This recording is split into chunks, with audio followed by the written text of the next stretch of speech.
¿Cómo están? Muy buenos días con todos los que nos acompañan el día de hoy. Mi nombre es Carlos Lázaro, soy el encargado de la oficina de Novatec Latinoamérica en lo que es soporte de operaciones y en esta oportunidad estaré a cargo de eh, el webinar asociado a los algoritmos para la automatización de redes de distribución y FLISAR o los famosos FLISAR o FLI. Una vez más agradecerle a todos los que nos acompañan el día de hoy.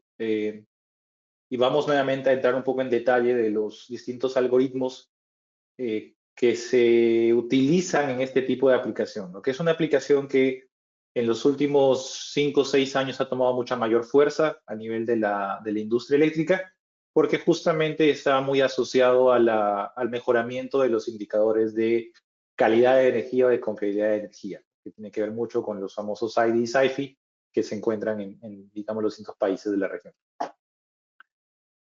Un poco la agenda que vamos a ver sobre los temas, vamos a ver un poco los conceptos para la automatización de redes de distribución, es decir, qué es lo que necesita, qué es lo que se hace o qué es lo que digamos, cómo se define lo que es la automatización para redes de distribución, cuáles son los requerimientos para implementarla, es decir, vamos a ir, digamos, por qué es el checklist mínimo que se necesita para poder implementar estos algoritmos y van a ver de que no es complicado, no es, digamos, tienes que cambiar toda tu infraestructura actual, sino muchos de los clientes ya tienen me refería a decir, un 85 a 95% implementado. Muchos ya lo tienen al 100, pero inclusive no lo tienen mapeado, por así decirlo, a nivel de implementación.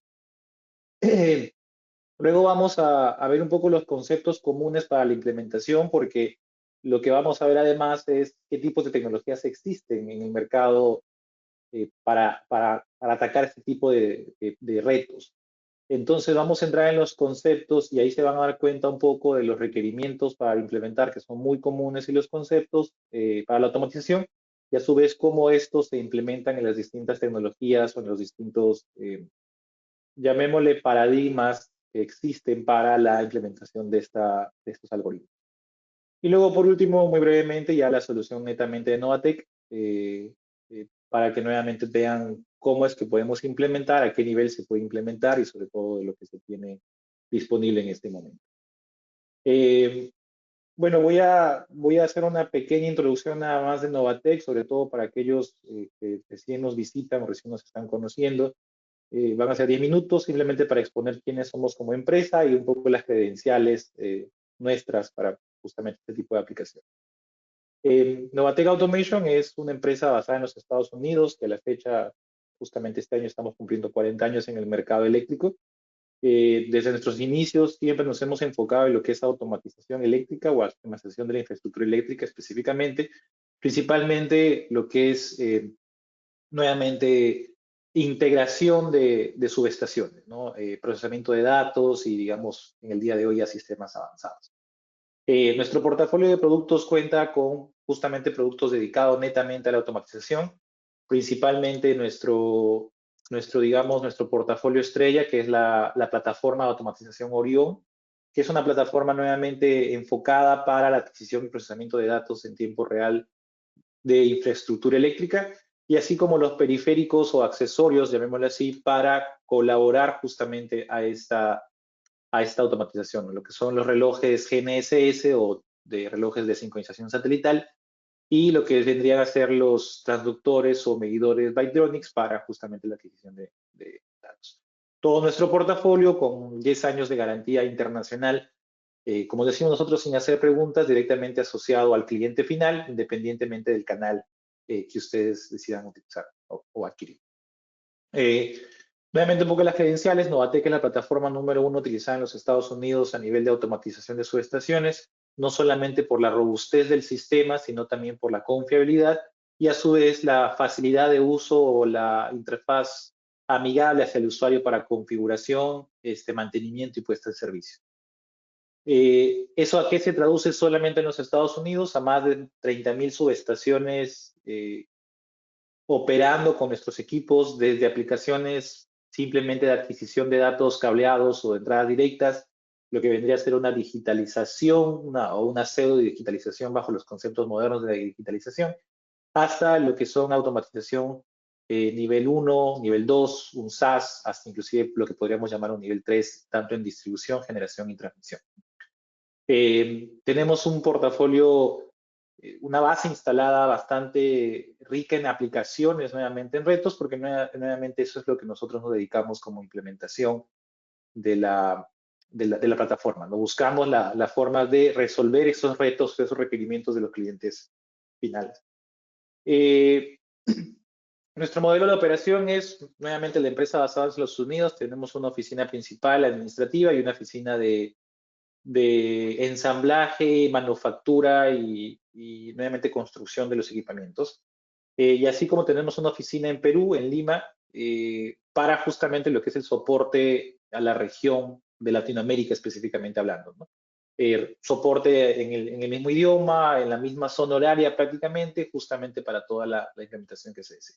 Y a su vez, digamos, el portafolio de partners en los distintos países de Latinoamérica, justamente para tener un soporte, digamos, mayor en cada uno de los países directamente que estamos presentes. Solamente en Latinoamérica ya tenemos una base instalada considerable en estos pocos años que hemos entrado digamos, al territorio o al mercado latinoamericano. El producto ha demostrado su confiabilidad, su resiliencia, su capacidad de procesamiento y su facilidad de uso, con lo cual hemos logrado en poco tiempo tener una base sólida de clientes actuales. Y eso nuevamente se da porque nuestro enfoque como empresa, nuestro core como empresa apunta directamente a la resolución de problemas o retos de automatización. No es netamente la construcción de un hardware con X número de puertos, con menos puertos, con procesamiento, sino netamente lo que son las aplicaciones o retos que se requieren, ¿no? Siendo uno de estos retos justamente la automatización en la distribución, el FLISAR, el FISAR, o digamos simplemente el DIA como Distribution Automation Algorithm. Entonces, nuevamente, esto es nuestro enfoque, esto es nuestro core business, el desarrollo de aplicaciones mediante un hardware robusto y sólido que se tiene. Y sobre todo un hardware que va evolucionando año a año. No somos una empresa que se queda estáticamente, llamémosle, en una tecnología y simplemente la continúa promoviendo, sino somos una compañía que no solamente entrega un producto robusto para durar en la aplicación, sino un producto que constantemente se va actualizando. Porque nuevamente las aplicaciones, los retos, los requerimientos son mayores. Hace 10 años no hablábamos de un esquema 6850 o de un esquema 6850, que cambia mucho el nivel de datos, de procesamiento de datos y digamos, de esquemas de adquisición y procesamiento. Pero el día de hoy, ya prácticamente 5 o 6 años, hablar de no implementar 6850 en una región, llamémosle una ciudad o un área de concesión de una empresa, es un poco raro, ¿no? Ya es un concepto bastante común e inclusive que está arrastrando o está jalando conceptos mayores como ya esquemas redundantes de comunicaciones, sincronización de tipo PTP, entre otros puntos, ¿no? Y justamente este FLISAR también es un concepto que a nivel teórico ya lleva varias décadas de concepto, pero a nivel ya práctico se ha venido implementando masivamente los últimos 5 o 6 años. Y eso lo hacemos nuevamente porque la plataforma Orión es una plataforma que se dedica no solamente a la adquisición de datos, ya el procesamiento de datos o la traducción de protocolos es algo que podríamos decirlo hace de manera eh, eh, prácticamente a los ojos cerrados, como quisiéramos hacer la expresión, porque nuevamente está enfocada a ya tener un procesamiento mayor de operación. Y eso ha sido nuestro diferenciamiento principal con respecto a las otras marcas, nuestro enfoque en lo que es automatización, nuestro enfoque en lo que es aplicaciones para la automatización, no solamente adquisición de datos o gateway o aplicación de gateway, sino básicamente entregarle al cliente final, al usuario final, esa capacidad para poder afrontar cualquier reto de adquisición de datos y procesamiento de datos que puede encontrar en una subestación o en una infraestructura eléctrica como son redes aéreas, redes subterráneas, entre otras cosas. Perfecto. Entonces, me van a disculpar. Ahora sí, un poco sobre los conceptos de automatización de la distribución, de redes de distribución. Entonces, digamos, el concepto más general, más más llamémosle abierto de lo que es la automatización de red de distribución, es la restitución del servicio ante una interrupción sin la necesidad de la operación humana. Es nuevamente la reconexión o el restablecimiento del flujo eléctrico en una zona, en una región, en una ciudad, en un circuito, sin que tenga que entrar a la disposición, a la operación, una cuadrilla humana de mantenimiento, una cuadrilla humana de distribución, de transmisión, en lo que sea. Con el objetivo justamente de reducir los tiempos de corte y por lo tanto mejorar tu confiabilidad eléctrica, ¿no? Digamos, tu calidad de la energía de cara hacia el cliente. Entonces, este mejoramiento de calidad de servicio, lo que busca nuevamente es, al fin y al cabo, o como objetivo final, entregarle una mejor o darle una mayor confiabilidad del flujo eléctrico hacia el cliente final, ya sea industria o doméstico, pero que se traduce justamente también a lo que son la reducción de tiempos de maniobra y la reducción del error humano. Que nuevamente todo al fin y al cabo a nivel de regulación se traducen a el mejoramiento de los indicadores SAIDI y SAIFI, básicamente para la cantidad o los ratios de interrupciones que se ha tenido durante digamos, el año, ¿no? Entonces, eso es, en simples palabras, lo que es la automatización de las redes de distribución. Nuevamente, el objetivo principal es reducir tiempos de corte, porque nuevamente los cortes o las interrupciones del servicio se van a dar, a pesar de que uno puede tener redes en anillos, a pesar de que uno puede tener, digamos, medidores o indicadores por todas partes, siempre existen lo que son los cortes o las interrupciones, producto de una rama caída, producto de un accidente automovilístico, producto de cualquier tipo de condiciones puede haber. Entonces el objetivo es básicamente hacer que esos tiempos de corte sean inmediatos y sean de la menor tiempo. Ahora, ¿cuáles son los requerimientos para implementar la automatización de redes de distribución? Podemos definirlos llamémosle 4 grandes grupos. El primero es el monitoreo y las medidas. Ahorita voy a entrar en un poco más de detalle. El segundo es mando remoto. El tercero es equipamiento de corte y el cuarto es los casos o escenarios de fallo. Entonces, en base a estos 4 requerimientos es que nosotros podemos nuevamente diseñar todas estas maniobras o todos estos algoritmos. Y ojo que estos 4 requerimientos son los mismos que se utilizan sin tener los algoritmos de automatización en las redes de distribución. Estos 4 requerimientos son, a la fecha, todas las empresas lo tienen de una u otra forma, porque nuevamente, si tienen redes aéreas, tienen lo que son reconectadores o gestionadores de patio, que tienen justamente un controlador y un sistema de medición propio ante fallas, ¿no? Ante fallas básicas como un recierre o un cortocircuito. Que tiene lo que es el mando de esa línea de distribución. Muchas de las empresas no solamente tienen sus líneas aéreas, sino también tienen monitoreo de estas líneas aéreas, es decir, mando remoto a los reconectadores, lo cual pues involucra una línea de comunicación, ya sea a nivel de radiofrecuencia, ya sea a nivel de GPRS, ya sea a nivel de LTE o cualquier tipo de red celular, o inclusive algunos tienen fibra dedicada en un anillo de alta disponibilidad. Entonces, nuevamente, los 3 primeros dependen mucho del hardware instalado, pero la gran mayoría ya lo tiene desde el concepto de que necesita redes aéreas. Y por último, el cuarto es el punto que sí o sí todas las empresas ya lo tienen, porque el cuarto o lo tiene la persona en su cabeza, el operador del centro de control lo tiene en su cabeza, o lo tiene el jefe de su estación en su cabeza, o lo tiene, digamos, en distintos esquemas de,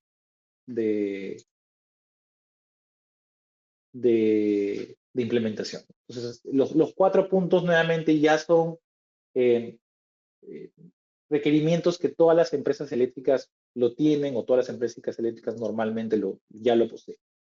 Entonces, cuando hablamos nosotros de automatización de redistribución, no es que estamos introduciendo un concepto nuevo o un concepto que va a cambiar toda la operación de la empresa eléctrica, sino es un concepto que ya existe actualmente, pero que simplemente se tiene que ahora concentrar en un punto, si es que ya no se tiene, porque nuevamente muchas veces hay un SCADA o un sistema de monitoreo de reconectadores, para justamente poder pasar a ese nuevo nivel, que es la implementación de este algoritmo que va a hacer las maniobras, solo que sin la necesidad de una intervención humana. Entonces, ¿cuáles son los conceptos comunes nuevamente basados en esos 4 puntos que hemos mencionado? Hablamos de variables de entrada. ¿Qué es una variable de entrada? Es, como su nombre lo dice, cualquier input o cualquier entrada que va al sistema del algoritmo. ¿Eso qué quiere decir? Estados de equipos de patio, estado de abierto de interruptores, estado abierto de reconectadores, de switches o seccionadores bajo carga. Estado, por así decirlo, de las protecciones comunes como falla a tierra o cortocircuito o un resierre o grupo de protecciones, todos esos estados, todos esos, digamos, entradas digitales, es información que puede o es considerada como una variable de entrada que puede ser considerada dentro de dentro del algoritmo. Los indicadores de falla, como son perdón, como son digamos, indicadores de ausencia de tensión, que puede indicar, digamos, una desconexión del sistema, indicadores como, digamos, falla de fases o falla de cortocircuito, o nuevamente una falla producto de una, de una puesta a tierra, o simplemente como un rescierre. Todos esos nuevamente son variables que ya existen actualmente en los reconectadores o en algunos seccionadores bajo carga con controlador, que pueden ser importadas o jaladas, digamos, a un sistema principal para conocer el estatus de los circuitos. Nuevamente, detección y pérdida de presencial de potencial, ya sea con un medidor, ya sea con un indicador, corrientes de prefalla, estados de bloqueos de reconectador, cortocircuito, lo que le llaman el hotline, entre otras cosas, ¿no? O cualquier bloqueo de seguridad como automático, manual, local. Nuevamente, las variables de entrada son todos aquellos datos que pueden proveer al algoritmo de, digamos, mayor información para la mejor toma de decisiones o mejorar la toma de decisiones, ¿no? Los algoritmos pueden ser muy simples, como solamente considerar estado abierto, cerrado de interruptores y ausencia o pérdida de tensión o ausencia de potencial. O pueden considerarse inclusive esquemas mucho más avanzados que contemplan los relés de cabecera de las subestaciones que alimentan a la línea de distribución y a su vez hacen, digamos, comparativos con las protecciones propiamente disparadas o ejecutadas o implementadas a nivel de los reconectadores. Pero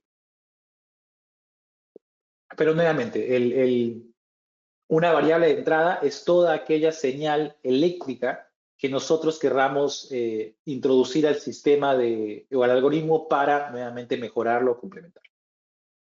Ahora, lo opuesto es una variable de salida, que ya es algo que el algoritmo va a obtener después del procesamiento de las variables de entrada. Entonces, ¿qué quiere decir? Ante la apertura de un interruptor o ante el feedback de la apertura de un interruptor producto de una falla de cortocircuito, por ejemplo, el algoritmo va a procesar toda esa data y justamente va a emitir una variable de salida o un mando. Esa variable de salida puede ser un mando remoto de cierre, apertura o desconexión del sistema o un rescierre. Puede ser una escritura de automático manual, bajo ciertas condiciones desactivas el algoritmo o no desactivas el algoritmo. Grupos de protecciones, nuevamente para cambio de esquemas de circuito, ya sea porque ha habido una pérdida de carga significativa o incremento de carga significativa producto de, digamos, la transferencia de cargas hacia un nuevo circuito. O nuevamente el forzado de integración de puntos que depende mucho de la calidad de la comunicación que se tenga. Nuevamente, todas las variables de salida son enviadas a los equipos finales, ya sean a relés de protección de la cabecera, digamos, de los alimentadores de cabecera, ya sean los relés de protección o los controladores, o ya sean inclusive indicadores de falla, entre otros. ¿Cuál es otro concepto común dentro de estos algoritmos, independientemente del tipo de algoritmo que se decide implementar? Son las zonas de operación. Las zonas de operación no son otra cosa más que circuitos. Una zona de operación se define como un circuito eléctrico limitado por un punto de cabecera y un punto de salida. Lo principal realmente es el punto de cabecera, porque nuevamente indica que el circuito o la zona se encuentra energizada. El punto de salida es opcional, porque nuevamente hay circuitos que son de final de línea y por lo tanto no tienen un punto de salida, pero si este punto de salida va a alimentar otro circuito, sí es necesario que lo tenga. Entonces, nuevamente, se definen como punto de cabecera y punto de salida porque usualmente un circuito está contemplado únicamente por esos dos puntos, pero para el caso de los circuitos que son final de línea no necesitas el punto de salida, simplemente se queda con el punto de entrada, ¿no? Un circuito como tal o una zona de operación como tal puede contener múltiples rutas. Por ejemplo, en este diagrama lo que se tiene es un circuito simple con un punto de inyección que es el alimentador y un punto de salida que es un reconectador. Claro, y acá dentro de este circuito pueden haber múltiples o n transformadores de distribución para alimentar, digamos, distintas subestaciones o distintos circuitos domésticos. Únicamente se está considerando lo que es nivel de voltaje de media tensión, ¿sí? No estamos entrando acá todavía a baja tensión, porque pueden haber subestaciones de distribución que lo que tienen, o sea, casetas, llamémosle, o bóvedas, que transforman de lo que es de media tensión y a baja tensión. Esos puntos o circuitos, o llamémosle eh, equipo de corte, no está considerado como parte de un punto de salida y un punto de cabecera. Acá únicamente estamos hablando de media tensión. Nuevamente, salida del alimentador en media tensión y conexión a un reconectador o sesionador de carga también en media tensión, ¿sí? Para nuevamente. Entonces, ese circuito puede ser simplemente una línea directa entre estos dos o puede ser múltiples rutas, ¿no? La inyección puede ser de una subestación, nuevamente de una cabecera o de un reconectador próximo a una subestación, pero las salidas pueden tener múltiples puntos de inyección. Sí o sí necesita ser solamente una entrada, digamos, nuevamente para los algoritmos más sencillos, solamente un punto de inyección, porque si son dos puntos de inyección tendría que haber un chequeo de frecuencias para evitar un desfase, ¿no? Entonces, los algoritmos más simples sí o sí tienen que considerar solamente un punto, pero si ustedes tienen dos puntos, nuevamente puede ser eh, eh, implementar el algoritmo un poco más avanzado, pero lo típico es si son dos puntos de inyección, se considera como dos circuitos distintos, ¿no? Por ejemplo, este circuito de 4 puntos puede ser alimentado por acá o por acá. En todo caso, en ese caso se tienen dos circuitos, un circuito con este punto de inyección y un segundo circuito con este punto de inyección y estos puntos de salida. Entonces esa es la forma de que, digamos, se pueden implementar las distintas. Es muy importante que una zona de operación, un circuito, sí o sí tenga sus indicadores propios de falla, porque nuevamente el algoritmo lo que va a considerar es, ha habido una desconexión, ¿por qué ha habido la desconexión? Y una vez que ha detectado por qué ha habido la desconexión, simplemente aísla. Eh, digamos, eso va con el concepto de FLI, ¿no? El Fault Location Isolation, que es básicamente detecta, localiza y aísla. E inclusive si vamos ya al FLISAR, al Fault Location Isolation y Service Restoration, es básicamente cuando se limpian las condiciones, el sistema puede volver a la normalidad todo el sistema. Entonces sí, es muy importante de que los circuitos o zonas de operación tengan sus indicadores propios de falla. Si no los tuviese, lo mejor es que se acople dentro de un solo circuito. ¿A qué me refiero? Si todo esto es un circuito y solo esto sería un seccionador bajo carga que no tiene ningún tipo de inteligencia, es simplemente un abrir y cerrar, pero acá tenemos un reconectador, es importante que todo esto sea un solo circuito y que el seccionador se considere como normalmente abierto, normalmente cerrado, por así decirlo, dentro del circuito. Porque ante una falla digamos, de tierra o de falla de línea, el reconectador va a tripear o va a disparar en todo el recorrido del circuito nuevamente. Y por lo tanto, podemos asumir de que todo el error se encuentra acá. Es mejor cuando los pequeños circuitos tienen indicadores de fallas para identificar, porque nuevamente, si asumimos que todo esto es una zona de operación o un circuito, si el reconectador tripea, puede ser que el error esté acá o esté acá, pero como este circuito no tiene ningún tipo de identificación, se necesita que si hay una cuadrilla manual o una cuadrilla de emergencias que vaya y descarte que el error esté acá o esté acá, ¿no? Pero sin embargo, toda esta zona ya se va a limpiar. ¿Eso a qué se traduce? Si por acá ve, este es un sesionador bajo carga, pero ponemos indicadores de falla acá y esto tenemos el reconectador, si tripea, sabemos de que si este no se ha encendido es que el error está acá y por lo tanto simplemente abres esto y aíslas este circuito. Y nuevamente cierras por acá, energizas por acá y ya, digamos, no afectaste a todos los usuarios dentro de todos los circuitos colindantes, sino únicamente el circuito que tiene el error.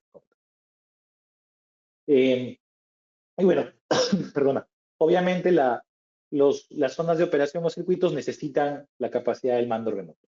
Eso es muy importante. De nada sirve tener un circuito con estados o indicadores de falla, medición, pero si no se tiene mando remoto, porque el sistema va a detectarlo.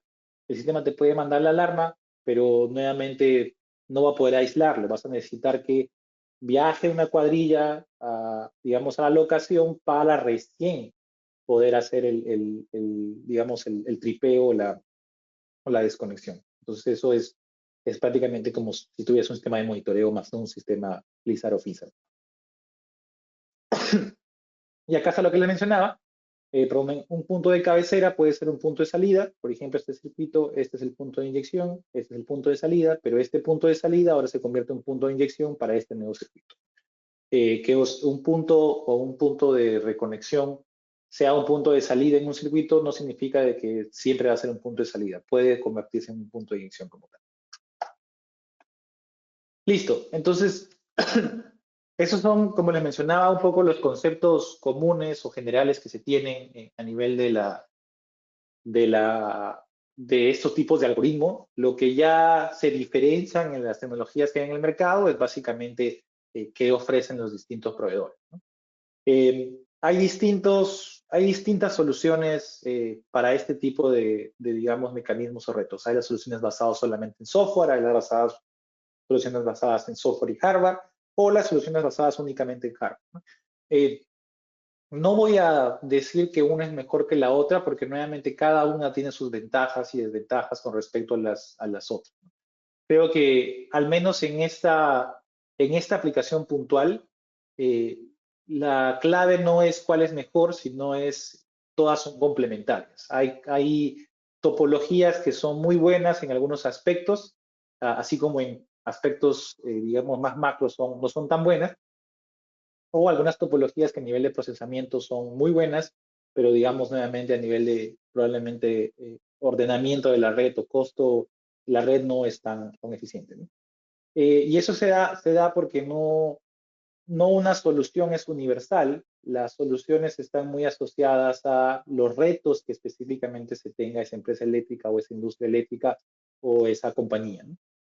Porque los retos de la distribución o de la automatización de la distribución no se basan simplemente en la adquisición de datos, sino se basan en adaptarse justamente a esas diferencias geográficas o diferencias de operación.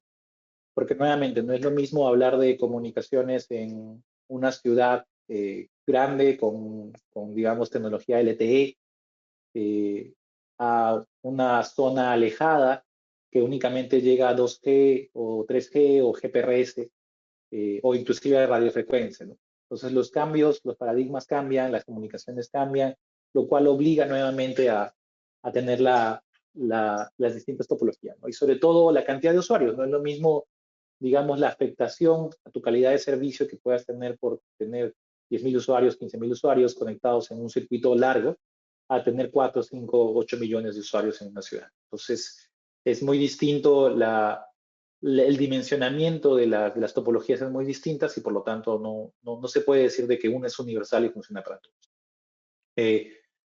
Pues yo podría expresar de que la mejor tecnología, si quisiésemos catalogar a una, es aquella que se adapta de la mejor forma a todos los escenarios. No solamente se adapta a, digamos, los retos tecnológicos o técnicos, sino también se adapta a nivel de costos, a nivel de presupuestos, a nivel de rapidez de implementación, entre otras cosas.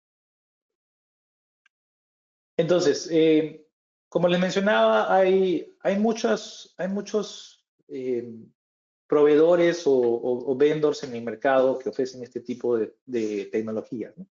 Como les mencionaba, tecnologías basadas en software únicamente, hardware y software o hardware. Pero de todas ellas se pueden agrupar en dos grandes, llamémosle, clústeres o grupos, como son la descentralizada y la centralizada. Y si es que quisiésemos agregar uno más, sería la híbrida, ¿no? Que es una mezcla de la descentralizada y la centralizada. Entonces, por eso es que se tiende a, digamos, o hablar de tres topologías tipo o tres topologías principales. ¿Qué es lo que diferencian las tres topologías? Nuevamente, ¿quién procesa las lógicas? ¿Cuál es la capacidad de ese procesamiento de las lógicas? Y cuál es la velocidad de comunicaciones, ¿no? Eso es lo que básicamente diferencian a las tres la una de la otra. Y esto nuevamente no depende necesariamente del procesador principal o de la topología principal, o digamos de la solución que se requiera, sino depende mucho también de toda la arquitectura que les mencionaba, ¿no? Del hecho de que tengan qué tipo de FLISR o qué tipo de algoritmo quieren implementar, qué tipo de comunicaciones tienen disponibles, si solamente tienen GPRS, si solamente tienen 2G, 3G, radiofrecuencia, LTE, qué tipo de cantidad de puntos o qué tipo de complejidad del algoritmo quieren implementar. Entonces, todo eso, digamos, influye en que tú desees o el cliente desee implementar una centralizada, una híbrida, porque se adapta mucho mejor a su necesidad. Entonces, vamos a entrar un poco de detalle en cada una de estas. Comenzamos con la descentralizada. La descentralizada se enfoca en lo que es el procesamiento de datos descentralizado, lo que quisiésemos llamarlo a un nivel cero, por así decirlo, ¿no? ¿A qué se traduce? Quien hace, digamos, las comunicaciones, el intercambio de información y el procesamiento de datos en tiempo real son los equipos de corte y maniobra, específicamente los reconectadores y sesionadores. Estos, al tener la información de las fallas nuevamente en tiempo real, directamente, pueden compartir información entre sus pares y básicamente tomar las decisiones más inmediatas o más rápidas que se necesitan. Es una topología bastante potente en el sentido de que eh,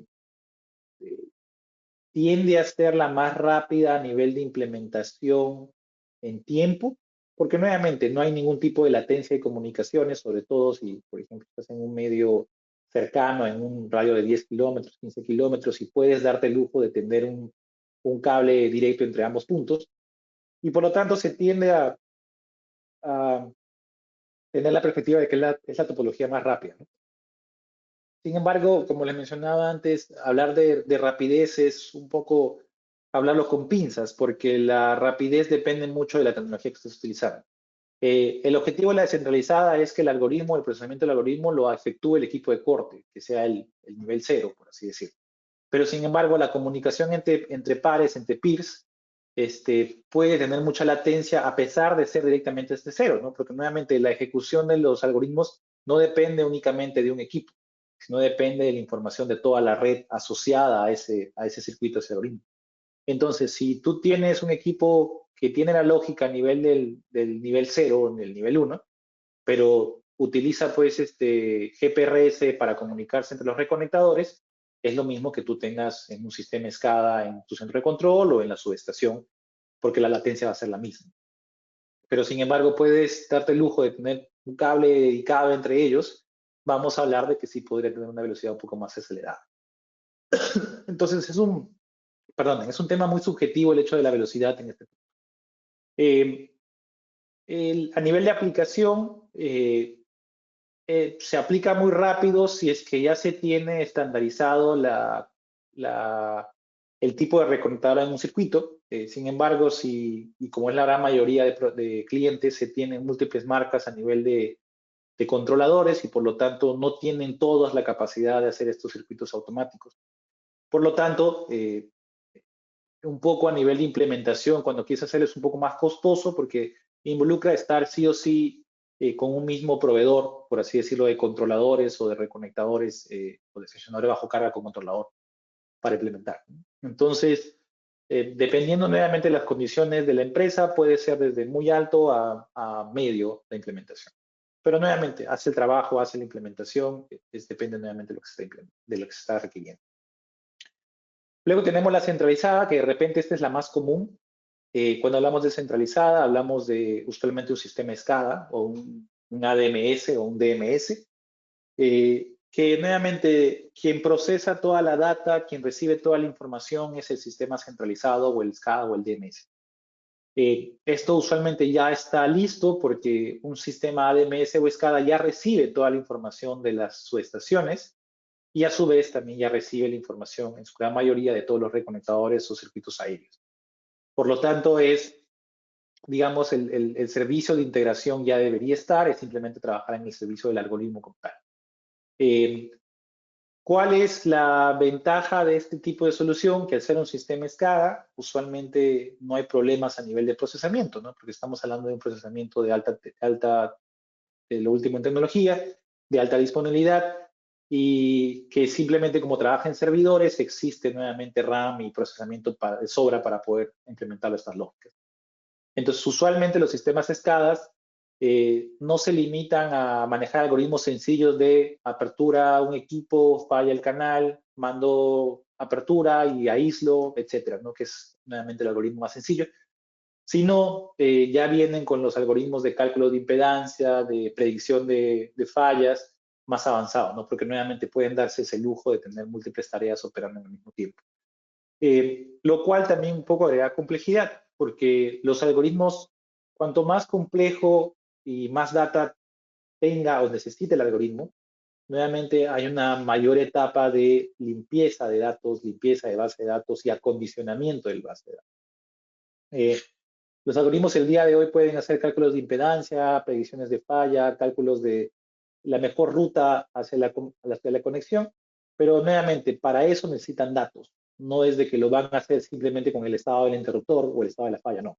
Para eso necesitan catálogos de cable, para eso necesitan dimensionamiento de cable, dimensionamiento de digamos, longitud del tendido de la distribución, y toda esa información que viene usualmente del GIS tiene que ser incorporada a nivel de tablas y comunicación.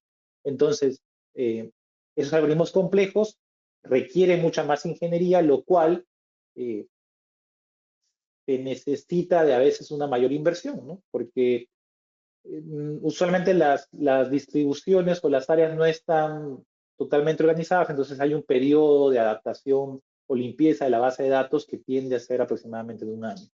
Pues son topologías muy potentes que te pueden solucionar muy bien toda tu arquitectura, pero nuevamente hay un proceso de ingeniería previo para poder implementarlo. Entonces, en la mayoría de los casos, implementar FLISAR a ese nivel, como les menciono, de tablas de impedancia y predicción de fallas, no es un proyecto de un par de meses, sino es un proyecto de 1, 2, 3 años, ¿no? Usualmente.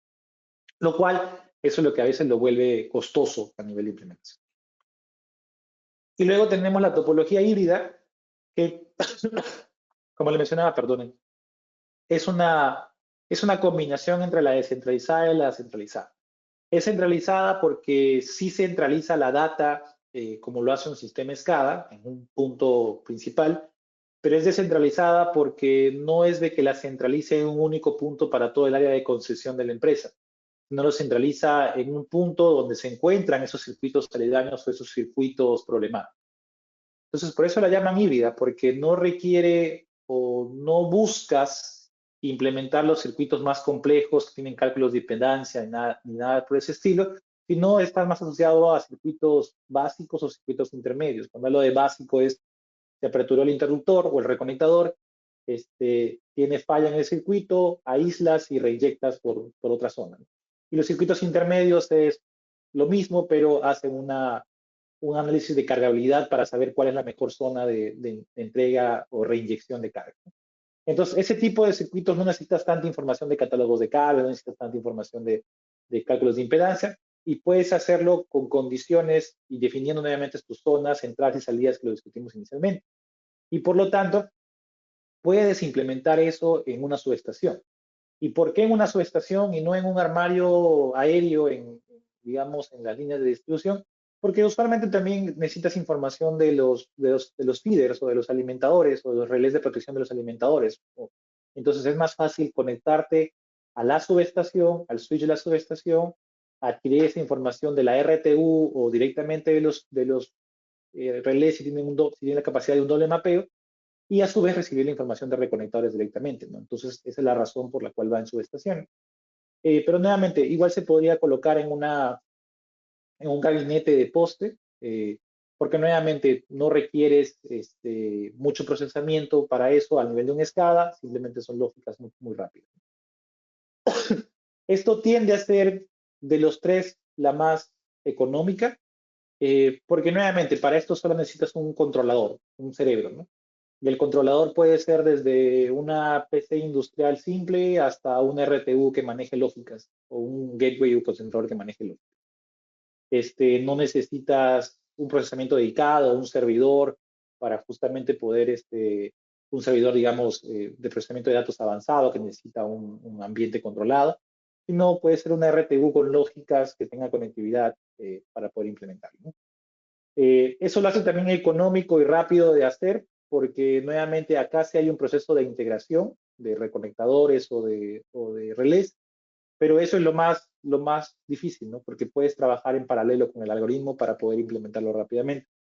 Entonces, se ha visto que es lo más rápido de implementar, sobre todo para circuitos problemáticos, un circuito no sé, pues 20, 30 zonas, 40 zonas eh, combinadas. Es un circuito de todas maneras simple, sencillo, ¿no? Estamos hablando de un área de concesión de 2, 3 subestaciones. Y eso permite básicamente implementarlo rápidamente y reducir el costo. Se puede implementar en un mes, se puede implementar inclusive en menos de un mes, porque nuevamente son condiciones rápidas y el objetivo es hacerlo lo más rápido posible. Y al ser una RTU, pues tienes, o un gateway, tienes multiprotocolo, comunicación y básicamente puedes trabajarlo con cualquier tipo de marca. Entonces, ya para entrar a un resumen de las topologías, lo que les mencionaba es, hay tres enfoques muy grandes, lo que es costo, tiempos y flexibilidad. Yo considero que los más importantes, por la experiencia, no solamente a nivel de RTU, sino a nivel de sistemas SCADA, es que el costo no solamente es el costo del hardware, el software o las licencias, sino que cuando analicen costos también tienen que analizar la puesta en servicio, es decir, la ingeniería, qué tanto me va a costar limpiar mi data, qué tanto me va a costar identificar mis escenarios de falla, y sobre todo el mantenimiento y expansión. De nada me sirve de que digamos, la ingeniería me tome 2 meses, un mes, el hardware y software me cueste, no sé, pues unos 30,000, 40,000 dólares, pero me va a amarrar un contrato de mantenimiento de 15,000 dólares anuales por 5 o 6 años, son nuevamente cosas que tienes que tener en consideración. Eh, para mí los tiempos de respuesta es un punto bastante subjetivo, porque nuevamente los tiempos de respuesta dependen mucho de las comunicaciones en su mayoría, ¿no? El procesamiento, perdón, el procesamiento y los equipos de campo, llamémosle, no son tan críticos comparado con la latencia que puede implementar la comunicación. A lo que voy, el procesamiento más simple o la lógica más simple lo podrías hacer inclusive con un procesador de celular, ¿no? Porque no necesitas mucha lógica o mucho procesamiento, sobre todo porque es de NP3 en su gran mayoría. Pero sí las comunicaciones pueden agregar una latencia de 2, 3, 4 segundos, 5 segundos, dependiendo del tipo de comunicación que tenga. Entonces, tu algoritmo se puede ejecutar llamémosle los más lentos, en 1 segundo, 2 segundos, pero para recibir la data se va a tomar minutos. Entonces, eso sí va a afectar considerablemente tu tiempo de respuesta, ¿no? Tú puedes tener el servidor más grande, más capaz, exagerando procesamiento cuántico para la implementación de algoritmos, que te entrega tu resultado en milésimas de segundo, pero si se demora 2 minutos en llegar toda la data, significa que tu algoritmo sigue siendo el mismo, ¿no? Sigue demorándose 2, 3 minutos y no los milisegundos que están. Y a su vez, puedes tener un controlador que procesa sus datos en 5 segundos, lo cual es lento, pero nuevamente tiene fibra dedicada, lo cual llega en 5 minutos y va a ser mucho más rápido que el procesador cuántico. Entonces, nuevamente, eso es un punto muy, muy subjetivo. No necesariamente el mejor procesamiento es el más rápido, porque nuevamente afecta mucho el tema de comunicaciones.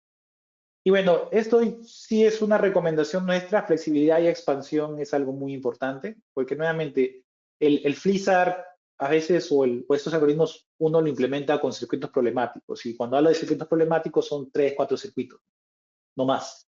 Pero esta herramienta es muy, muy potente, entonces esos 5 circuitos que se iniciaron en inicios de año hoy, a mediados pueden ser 5 más y a finales pueden ser 20 más. Entonces, tienen que evaluarse mucho la capacidad de expansión de la lógica que ustedes implementan. Sobre todo si quieren optimizar costos. Nuevamente, si la política de la empresa es siempre manejar un FLISAR independiente para cada circuito que tienen, no hay ningún problema. Es más, como proveedores o como vendedores de soluciones, a nosotros nos conviene, porque nuevamente cada circuito sería una solución, pero nuevamente a nivel de optimización de costos para las empresas, eso usualmente no es lo mejor, ¿no? Porque si ya estás invirtiendo en hardware y software, lo ideal es que no tengas que volver a invertir en hardware y software, sino simplemente en ingeniería o expansión para nuevamente minimizar tus costos, ¿no? Entonces, sí tengan mucho en consideración la capacidad de nuevas variables, nuevas funciones, capacidad del motor lógico, qué tanto te permite expandirte o qué tanto te permite implementar. Y ya para terminar un poco con la presentación, nosotros recomendamos híbrida no porque nosotros lo vendamos, porque en realidad nuestros equipos se pueden adaptar a las tres, pueden ser centralizado, puede ser descentralizado, puede ser híbrido, pero nosotros recomendamos híbrido porque consideramos que es la más rápida. Es la más rápida, es más rápido, sobre todo si tu proyecto conlleva solucionar circuitos que tienes muchos problemas o que están afectando mucho tus indicadores de disponibilidad. La híbrida es la más rápido, porque nuevamente es adquirir datos y comenzar las lógicas. Por eso es que recomendamos la híbrida. Porque hacerlo con un SCADA puede ser un poco más tedioso, nuevamente, si quieres hacerlo completamente como SCADA, pero si un SCADA simplemente vas a implementar las lógicas, es básicamente una híbrida, no es una centralizada con los algoritmos avanzados. Y no una descentralizada, porque nuevamente significaría poner un controlador en cada reconectador, lo cual puede incrementar tu costo un poco más. Y bueno, la solución de Novatec, como les digo, Novatec puede adaptarse a los tres, en realidad puede funcionar como un centralizado en un centro de control o como un sistema SCADA solamente de FLISAR, puede entrar a un enfoque híbrido de su estación, es más, la mayoría de nuestros clientes lo utilizan como enfoque híbrido de su estación, porque nuevamente ya estamos en las subestaciones, entonces es una aplicación adicional. O puede entrar como descentralizado, como un controlador del reconectador, con nuestro avión MX, nuestro avión Nano, para básicamente conectarse y controlar a nivel de implementación, ¿no? Pero nuevamente, nosotros siempre tratamos de recomendar el híbrido porque nuevamente es lo que más rápido se implementa, más rápido se ejecuta y es lo que usualmente menos tiempo toma a nivel de implementación. Características de nuestra solución, nuevamente es un controlador de alta potencia, de alta gama, que te permite manipular y procesar la data en tiempo real con muy poca latencia de procesamiento y de comunicaciones. Bueno, depende mucho de la arquitectura de comunicación que tenga. Reduce como les mencionaba, el objetivo, los cortes de energía, incrementa la utilización de los activos y las lógicas pueden ser muy sencillas o muy complejas, depende nuevamente del tipo de nivel de aplicación que se quiera hacer. Y la gran ventaja es de que las lógicas que utilizan son de código abierto, no se utiliza un lenguaje propietario, limitado, con cierta implementación, sino utiliza los motores lógicos abiertos que ya se conocen fuertemente en la industria. Y sobre todo te permite la flexibilidad de expandir sin ningún tipo de costo, nuevamente más que el costo de ingeniería, porque nuestros equipos ya vienen con una cantidad predeterminada de conexiones, las cuales basta y sobra para muchos de los equipos. Nosotros, ¿cómo lo hacemos? El motor lógico, tenemos tres formas. Tenemos un software preconfigurado, que lo que hace es que el cliente simplemente arrastre la configuración necesaria a cada uno de los módulos. Le llamamos el módulo de distribución DA, que básicamente te simplifica mucho la operación, bueno, la configuración. Tenemos motores lógicos ya mayores que sobre todo se utilizan para cuando quieres adaptar tu solución o tienes un requerimiento especial de solución. Como les mencionaba, si quieren contemplar cargabilidad de los reconectadores o de las funciones para la transferencia de carga y un análisis mucho mayor, ya se utilizan los motores lógicos. Y tenemos dos, el motor lógico Advanced Math & Logic, que es Lua, es un lenguaje de programación de alto nivel, del tipo C, del tipo Java, del tipo C++, que te permite justamente implementar paradigmas avanzados de programación en cuestión de milisegundos, 5, 6 milisegundos, por así decirlo, un complejo. Y tenemos el motor lógico 6113.1, que es otro tipo de paradigma de configuración, que está más orientado a ciclos, Lua está más orientado a eventos, pero que nuevamente hace el trabajo. Si ustedes me preguntan cuál es la diferencia de ambos, yo le voy a decir a la parte de operación ninguna, porque los dos hacen el trabajo, la diferencia es que el Lua lo hace, ponte, en 5 milisegundos y 61.3 segundos lo hace en 12 milisegundos. El operador no va a sentir ningún tipo de diferencia. El circuito no es que vas a bajar tu indicador de SIDE por 6 milisegundos de diferencia. Por lo tanto, es exactamente lo mismo a nivel operativo, ¿no? Pero depende mucho de lo que está acostumbrado, por así decirlo, la persona que lo va a implementar. Si estás acostumbrado a un lenguaje del tipo estructurado de alto nivel, puedes usar Lua, pero si estás acostumbrado a un diagrama de bloques, a un ladder o al estándar 61.13.1, puedes utilizar el otro motor lógico. Y por último, esto combinado con nuestro HMI basado en web, te va a permitir tener un monitoreo en tiempo real de lo que está haciendo tu sistema. Y no solamente un monitoreo en tiempo real, sino también poder hacer reportes automáticos a la SCADA, poder hacer reportes automáticos por correo electrónico, o por así decirlo, mandar alertas ante una interrupción a las áreas correspondientes, ya sea transmisión o mantenimiento, entre otras cosas. Perdón. Este es un ejemplo de un freezer que tenemos en Ecuador, de nuestro partner y cliente en Ecuador, que básicamente detecta la falla en una barra, hace el intento de recierre. Cuando no ocurre recierre, empieza el algoritmo de adquisición de datos. Primero aísla todas las fallas y luego nuevamente reinyecta. Este algoritmo sí considera cargabilidad, porque nuevamente como está monitoreando dos subestaciones, básicamente, por así decirlo, analiza si tiene la capacidad de carga como tal el sistema para aguantar esa transferencia de datos. Y una vez que hace ese cálculo rápido, simplemente reinyecta. Esa es una simulación, llamémosle aún simulación a nivel de cargas, pero con los equipos reales. Y esa, digamos, la ejecución de todo el algoritmo aproximadamente duró 30 segundos, poco menos de 30 segundos. Y es porque nuevamente ahí la mayor latencia fue las comunicaciones, porque no solamente hace una consulta a lo ocurrido, sino básicamente hace un pool para trabajar con data actualizada, ¿no? Y que no se actualice como la última versión. Asegurarse de que nuevamente las condiciones están dando. Y eso es lo que toma más tiempo. En realidad el algoritmo, como te digo, se implementa en 10 milisegundos, 15 milisegundos, pero espera nuevamente la recepción de datos actualizados para garantizar que estás trabajando con data real, no con data de hace 5, 6 minutos, 10 minutos. Y bueno, aplicaciones adicionales que tienen que ver con ciertos reconectadores que podemos entrar, descargar información de estos reconectadores, e inclusive sacar variables digamos, de oscilografías de ciertos reconectadores. No es con todos, es con algunos, pero nuevamente podemos hacerlo con algunas marcas.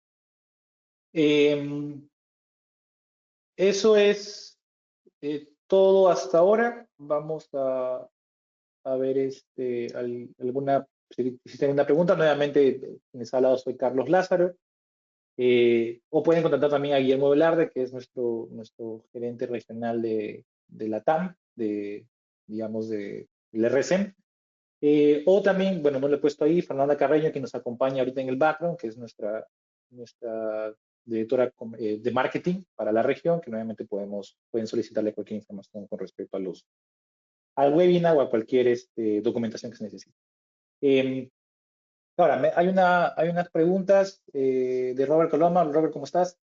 Me preguntan si es una librería que ya viene en la RTU. De los que tenemos actualmente, el paquete DA sí es una librería ya preconfigurada que simplemente arrastras. Es un aplicativo que tiene, digamos, un costo de licencia, pero si lo deseas desarrollar como 61.13.1 o como Lua, no hay una librería como tal, porque nuevamente eso usualmente se usa para adaptarse a aplicaciones específicas, ¿no? Lo que sí se puede hacer es compartir, creo yo, los diagramas de flujo de los esquemas, pero nuevamente depende mucho de la operación que se va a implementar o los casos de falla para justamente ejecutar los distintos algoritmos. Entonces, como librería hay la aplicación nuevamente del DA, lo puedes encontrar en Logix DA, esa es una librería ya preconfigurada, pero si esa no se adapta a tu operación, lo que se tendría que hacer es ya con los paquetes lógicos como 61.13.1 y Lua para poder adaptar a cualquier requerimiento.